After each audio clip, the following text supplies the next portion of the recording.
என் கூட்டணி கட்சிகளுக்கும் கூட்டுக்களவாணி கட்சிகளுக்கும் ஒரு ஓட்டு கூட போடக்கூடாது. பொதுமக்களே சிந்தியுங்க, சிந்திச்சு வாக்களிக்கணும்.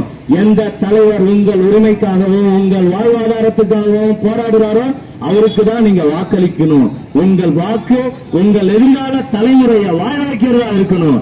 உங்களுக்கு எதிர்கால தலைமுறைக்கு வாழ்க்கையே இல்லைன்னு சொல்லி சட்டம் கொண்டு வர்ற கோர கட்சிகளுக்கும் கொடூர கட்சிகளுக்கும் கொள்ளையர் கட்சிகளுக்கும் வாக்களிக்க கூடாது. ஏன்னா இப்ப இருக்கக்கூடிய ஒன்றிய அரசு திட்டம் போட்டு மக்கள் பணத்தை கொள்ளையடிக்கிற ஒரு கொள்ளையர் கூட்டம். அத பொதுமக்கள் தெளிவா புரிஞ்சுக்கணும். அந்த கொள்ளையர் கூட்டம் செய்யற ஒவ்வொரு பிரம்மாண்ட ரோடு ஷோவையும் பார்த்து பொதுமக்கள் பயப்படக்கூடாது.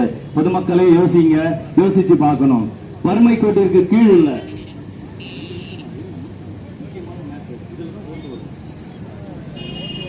வறுமை கோட்டிற்கு கீழ் உள்ள மக்கள் தொகை எண்ணிக்கை நாளுக்கு நாள் அதிகரிச்சுக்கிட்டே வருது. ஏன்னா இதுக்கு முன்னாடி 36% வறுமை கோட்டுக்கு கீழே இருந்தாங்க. இப்ப பாத்தீங்கன்னா 55% தாண்டி போயிட்டு இருக்கு. நாட்டுக்குள்ள கேஷ் ஃப்ளோ மொத்தமா கட் பண்றாங்க. வறுமை அதிகமாயிட்டு போகுது. இந்த வறுமை நாளுக்கு நாள் அதிகமாயிட்டே போச்சுன்னா நம்ம மிகப்பெரிய பொருளாதார சீர்கேட்டை சந்திப்போம். மறந்துடாதீங்க.